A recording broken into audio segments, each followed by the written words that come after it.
Two Queers and a Truck. And I'm Billy James Gunn, and my sidekick, Christian Cano, partner with Gunn, is coming up next.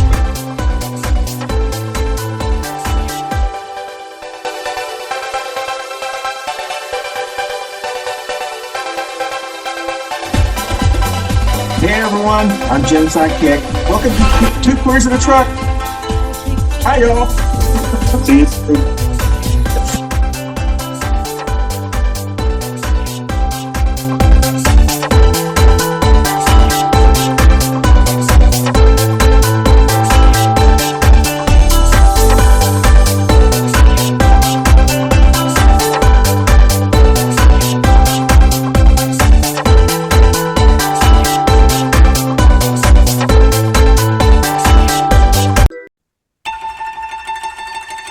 Good morning, everybody. It is Two Queers in a Truck time, and it is May 6th. It's May Day. It is. We got into the 5th month of this year, 2026. Wow. But we're going to jump right into it. Actually, I wasn't even prepared to put the timer on yet.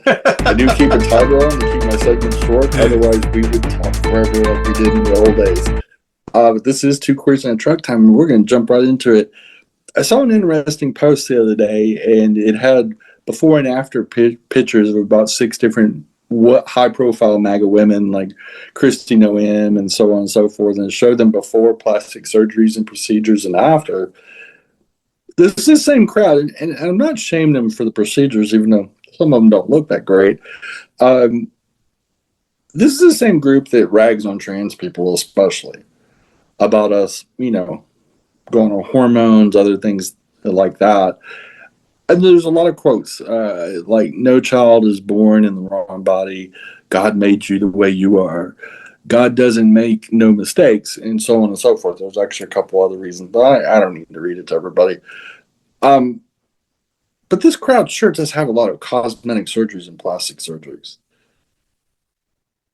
And at the end of the day, if somebody feels more comfortable looking a certain way or identifying a certain way, or called she when she was born as a he, or vice versa, what does it matter? A lot of women change their last name all the time, and they identified as a married woman versus a single woman. Many people hyphenate their name. Many people change their hairstyles. Tons of people get, different implants. They get Botox. They get Rogaine, they get things that improve the look of their hair, their face, their body, their teeth. Tons of people wear orthodontics for their teeth. But it's a multi-billion dollar cosmetic world out there. I mean, not to mention makeup and everything else. And the fashion industry, too. What does it matter what somebody wears? What does it matter what somebody looks like? And because I've seen so many posts lately about Kristi Noem's cross-dressing husband is now kind of saying he identifies as a woman, and good for him. I thought maybe he was a trans egg when I saw some of the first posts, but I definitely don't want to speculate. And good for him. I'm glad he's finding his way, and hopefully he gets some kind of peace over it. But this crowd hates people like him or her, and they had to do it on the down low because of his own political affiliation that both hates us and loves us. They consume trans adult movies and gay adult movies all the time, but yet want to say we're immoral because we exist. Because we want to love who we want to love, or we want to be who we want to be, who we believe we are. It doesn't matter whether you agree with it. It's not part. It would be like me saying, well, I don't agree with you being a Christian or a Jew or a Muslim or an atheist. And it's who you are. It's who you believe you are. It's who you want to associate with. It's who you feel most comfortable as. And so I always find it that they don't see anything wrong with themselves being comfortable with. I mean, some of these people, they've literally transitioned. I mean, they went from being a woman to it looks like an inflatable doll, but it's a look, you know. But I find it funny that these holier than thou people that make laws against us, rail against us, encourage violence against us, are the same people that are doing this. They're alongside us doing it. They're alongside us every time there's a Republican convention in the city where the Grinder app just burns down to the ground. You know, so we all know that they are as queer, if not more queer than Democrats. That they consume all the things that come with their community, but are just afraid to own it and more or less let people live in peace. And I just think it's ironic that Christy Noem was asking for privacy and peace for so much of the beginning time when this I guess scandal broke. I find it interesting that the guilty scream the loudest. They are definitely the who farted party.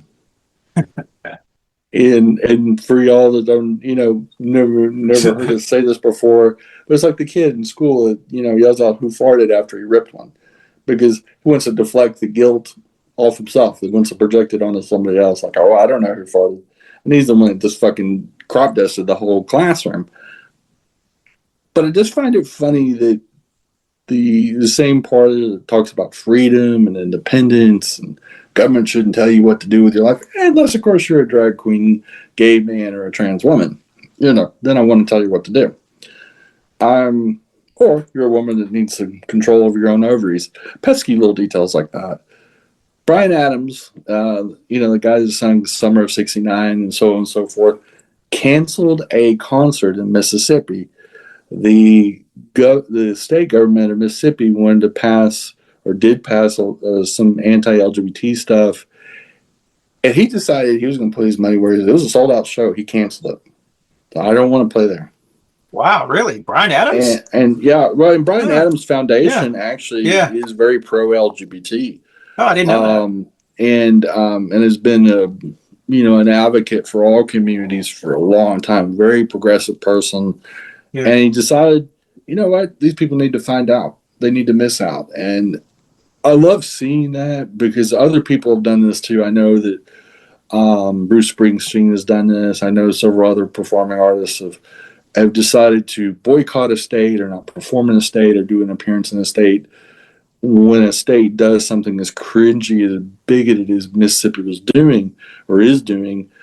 And he decided to really make a statement. And yeah, it's a big show for Mississippi. I mean, Bryan Adams has been a music legend for 30 plus years, and it tells you something because one, he made sure they understood why he's doing it. It wasn't because he was sick or had conflict of schedule or emergency. He flat out did a press conference and made sure they knew why he's not coming to Mississippi, and probably not ever coming back there for the indefinite future. And it's kind of like when North Carolina got boycotted by a lot of companies when they passed the very bigoted bathroom bill back in 2015 and 2016. It came at a multi-billion-dollar price. It came at a very expensive price, a loss of prestige that actually affected it for a long time, man. And a lot of things took years, and some things never came back. And bigotry should cost. If you're going to be a bigot, there should be a price.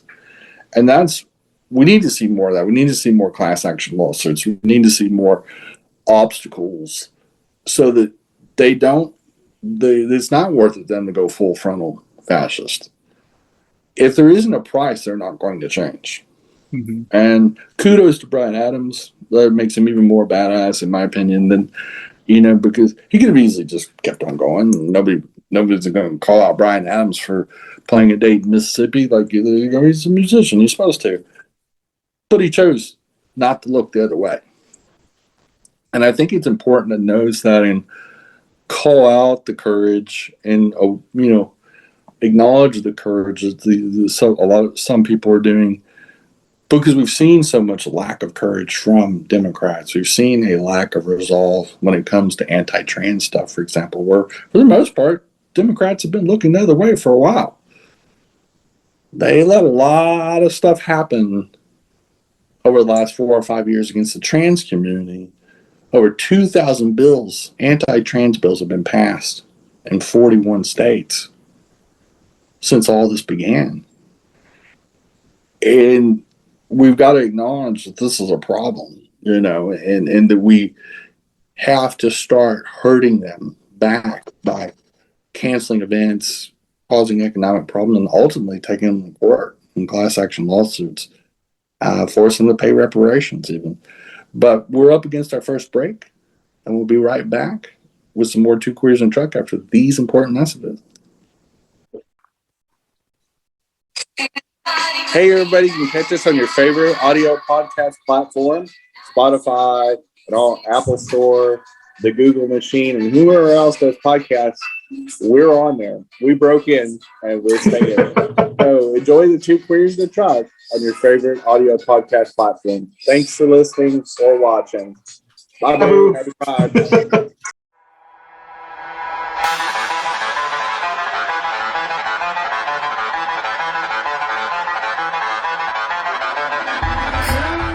Hi, this is Urine Pascual Mateo. I am back.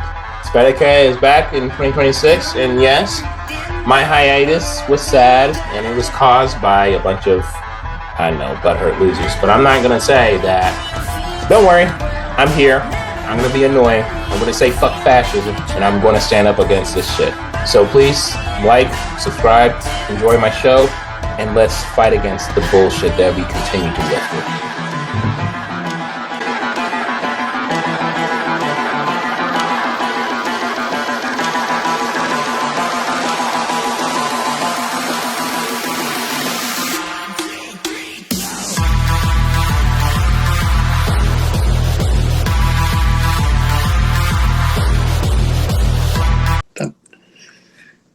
And we are back. Speaking of bigoted states, Tennessee is back in the news. They just passed in their legislature the Charlie Kirk Act, and it forbids students from protesting against anti-LGBT speakers in the school system. And how is that? What? Yeah. Number one, it's unconstitutional. It's going to be struck down probably right away. Yeah. I mean, but it's wild. They I guess they assume that kids don't have constitutional rights, which is, news to me. But it's called the Charlie Kirk Act, and I'm sure. Well, for one, Erica Kirk is going to start trying to speaking at high schools. A lot of colleges are not wanting her there anymore. They're not. She's not Charlie. She's probably Mac, and so I'm assuming some of it's part of the overall MAGA grift. And they know that she's going to be coming, and then there's a lot of high schools that don't want.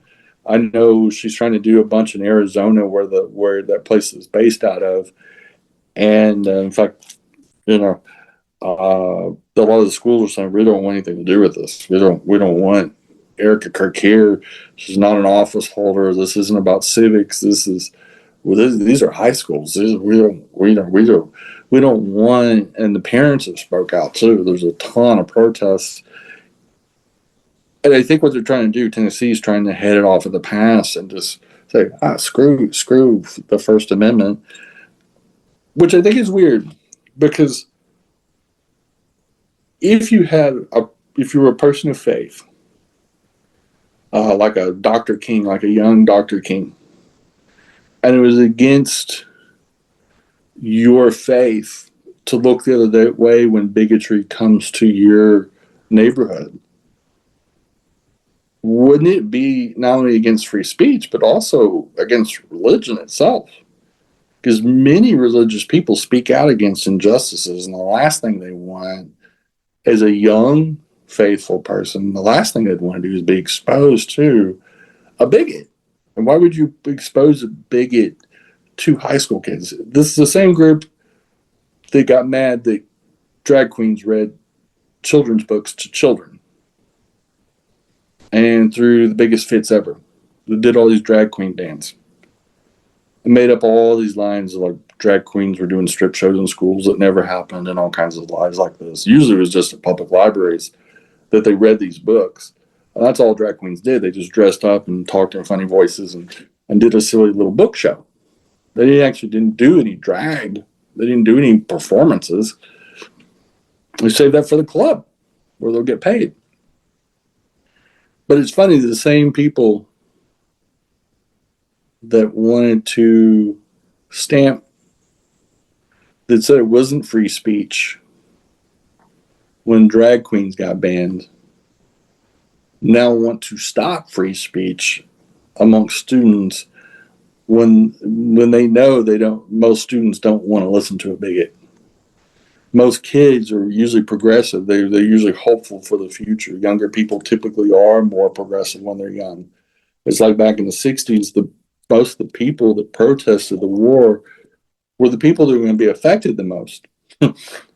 18 to 30-year-olds. Because they're going, hey, I don't want to get drafted. I don't want my siblings or my loved ones to get drafted and die in a war we don't need. That's why there were so many incidences at college campuses. But to say preemptively you can't protest anti-LGBT speakers is probably one of the most un-American, unpatriotic things I think I've ever heard a state do. I don't, other than Texas mining and booby trapping the Rio Grande to keep people from coming across. But I think this is right there with it. Like it's we're definitely in a fascist country. Yeah, because why wouldn't the bill say it's illegal to protest pro LGBT speakers? I don't know. I guess because the school's not booking pro LGBT speakers. They probably never thought about even bringing somebody pro or anti-LGBT. They're probably just, they're bringing in somebody maybe like the mayor of that town, like mayor of Knoxville or something. But you don't even think high schools are probably bringing in pro or anti anything. They're probably bringing in more like local dignitaries or a Michael Jordan, to say, hey, kids, stay off drugs, that sort of thing. Yeah. But you wouldn't even expect a place with minors predominantly. Most people who go to high school are under 18, or at the most they're 18, maybe 19. So these are young minds. You're not really going to bring in some kind of highly politicized, wacko in there, no matter who they are. That doesn't even make sense to me. But another wacky news, this one's pretty serious. The ex-lieutenant governor of Virginia, Justin Fairfax, killed himself today and killed his estranged wife, Serena. They had been in a pretty brutal divorce, and he took his own life, took her life. And he was a disgraced former lieutenant governor that had gotten caught up in some sexual assault allegations. And I don't know whether he's been convicted or what what the finale is. This just happened today.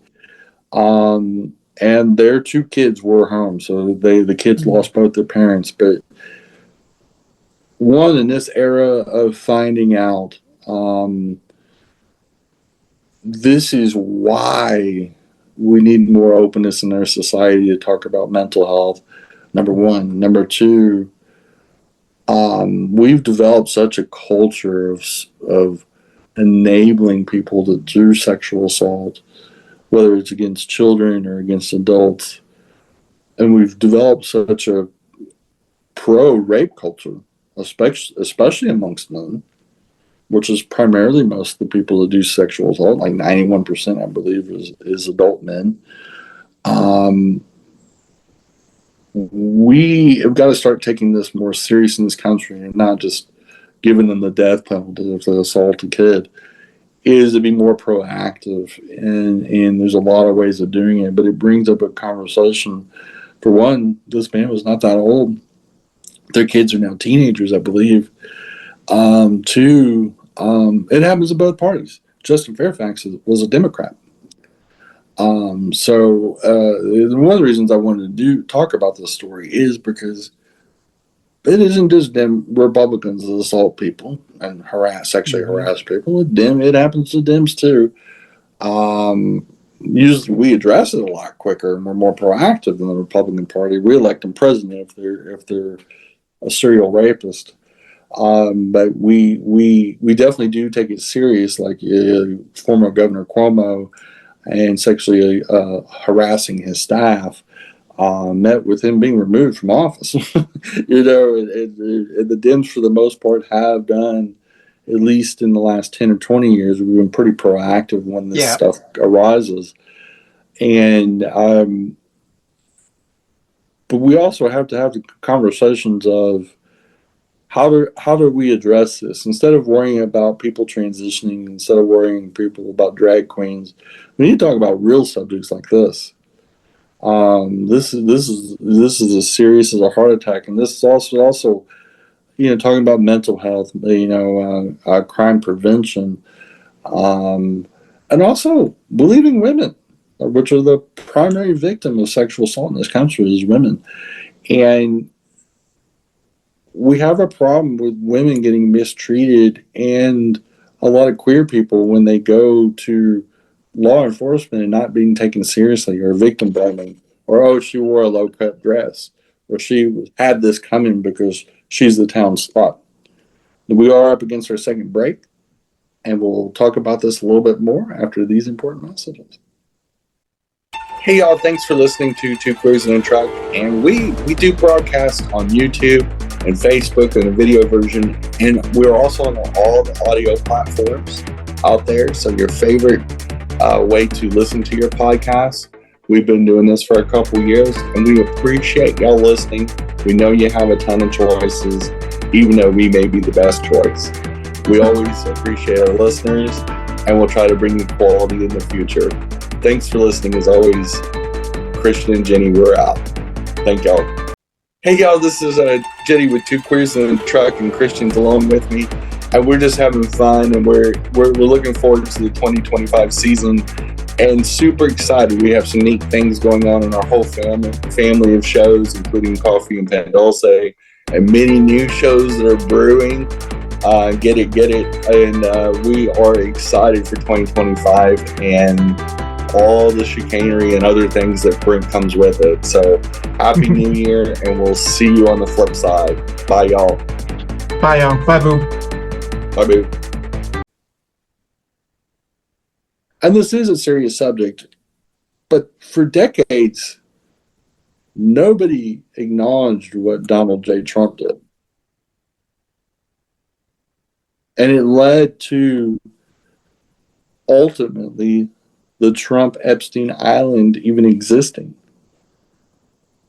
Had it been taken serious when he was a lot younger, had our society addressed this earlier on, when women wanted to press charges, they wanted to approach this, and authorities and people squashed it, did payoffs, intimidate people, and women go through that a lot. That's a very common instance where a lot of queer people, a lot of women, which are primarily most of the victims, and children, it's one of the reasons the pedophile priest thing went on for so long in the Catholic Church. It's because our society wants to protect these men instead of protecting the victims, and they're doing a lot of victim blaming, and it has to stop. We have to quit creating victims, and we can't manufacture them the way we're doing, and our society is paying a price.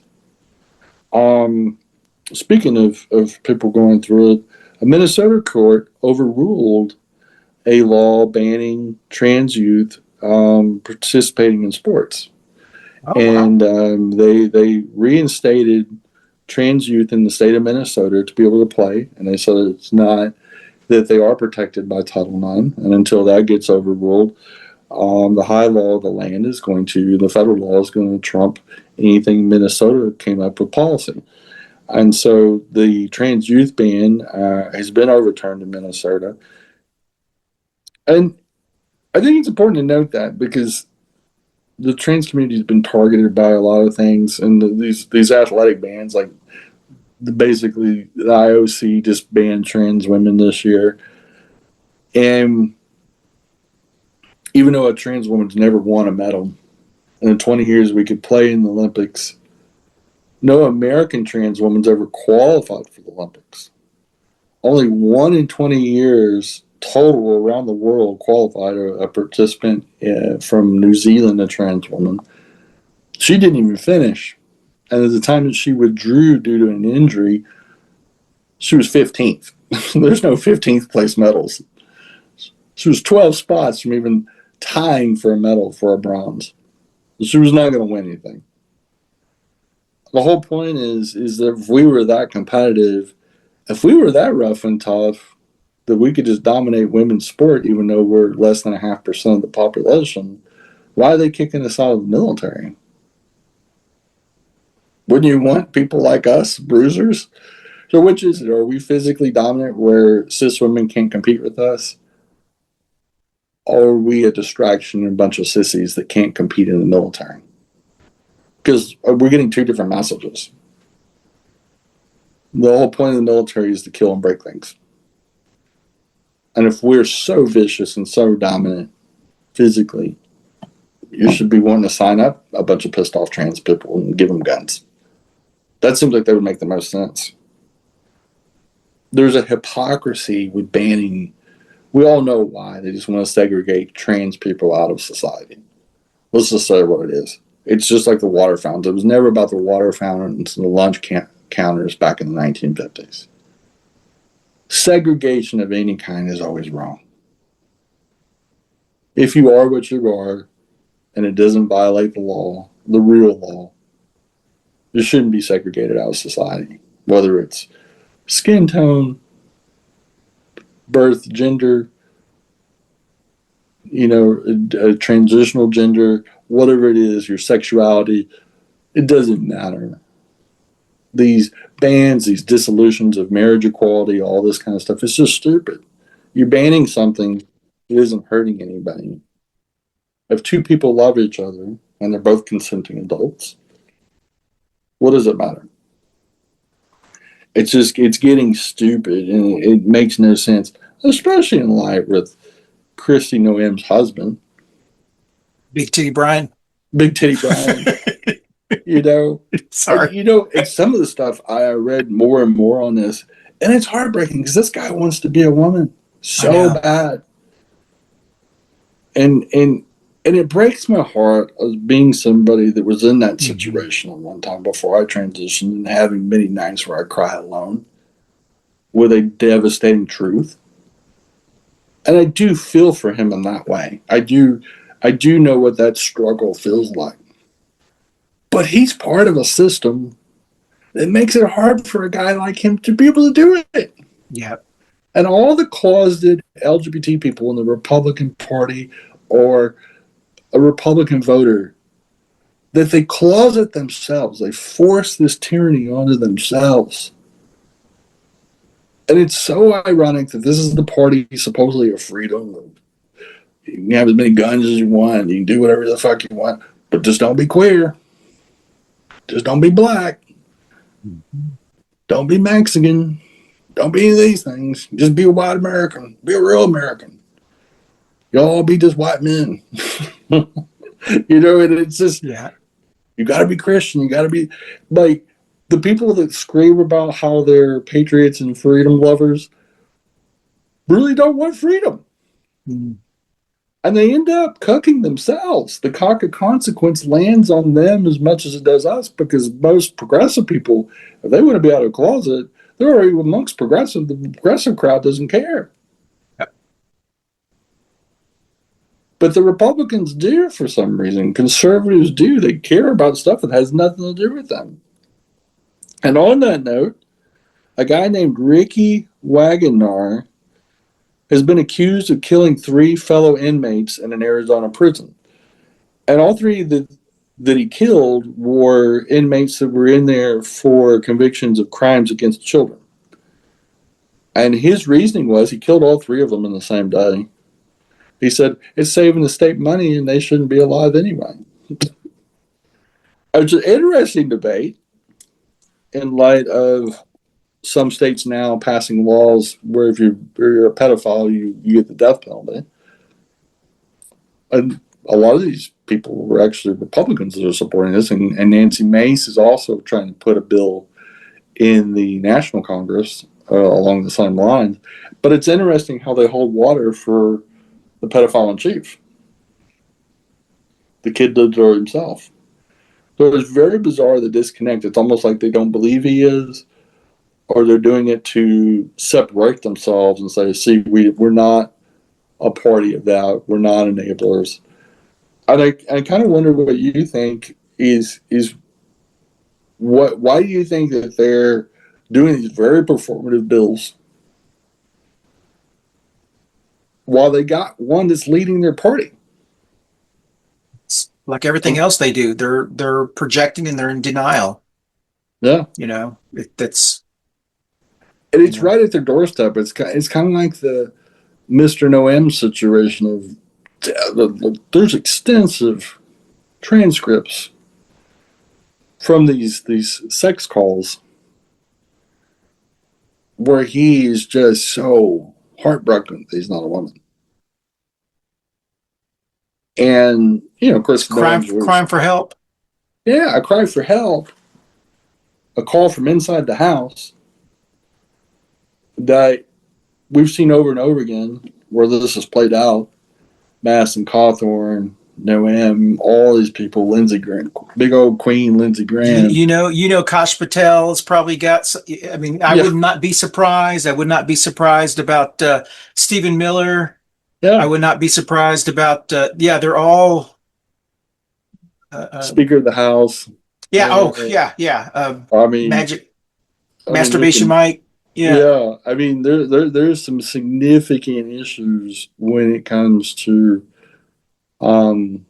queerness, which is not an issue with people being queer in the Republican Party. In fact, I support it. I wish they all could be free to live the way they want to, but they have to quit persecuting themselves.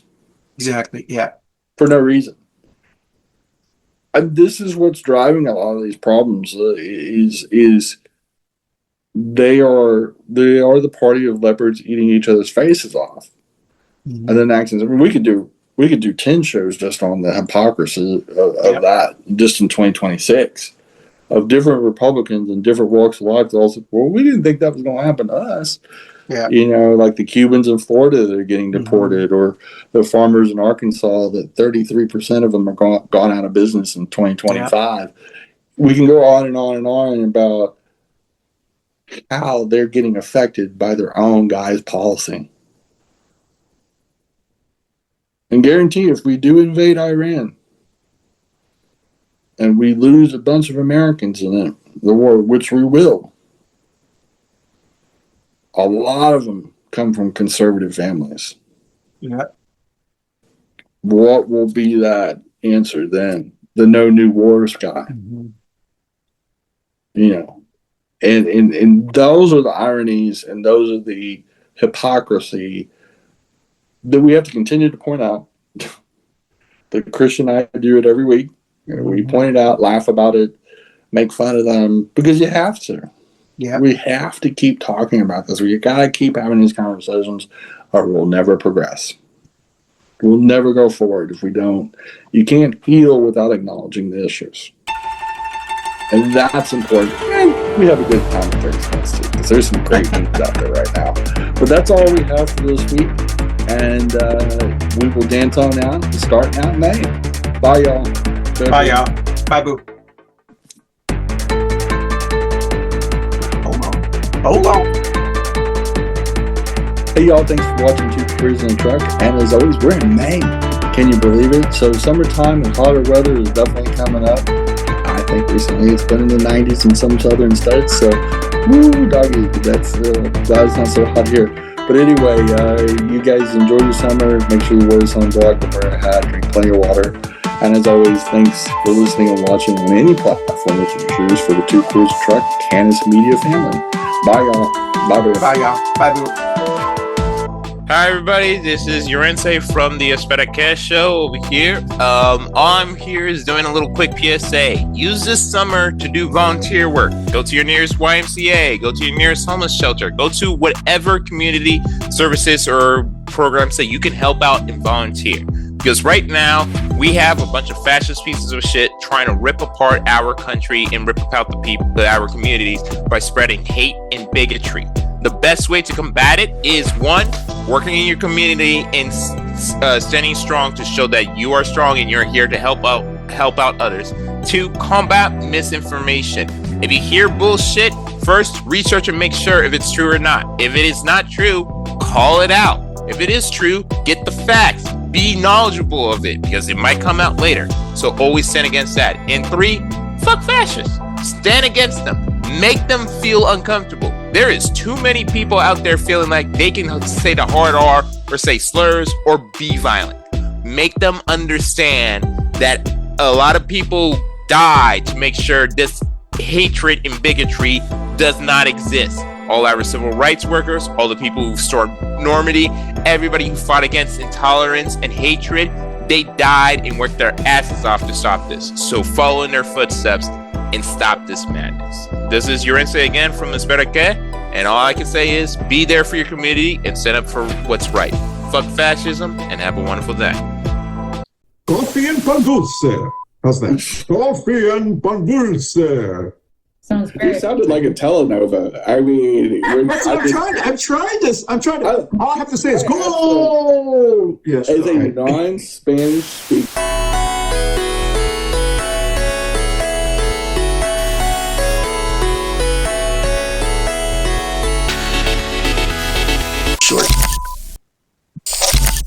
All right, let's talk about his Jesus Jesus meme. You know what I'm talking about? Okay, Yeah. that'll be the show. All right, here we go. Okay, so we'll just take this last commercial and then we'll come back. All right, here we go.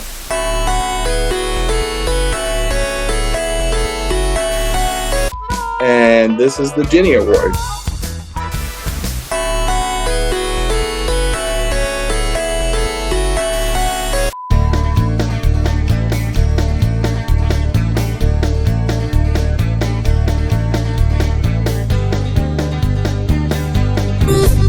And this is the Pendejo Chronicles.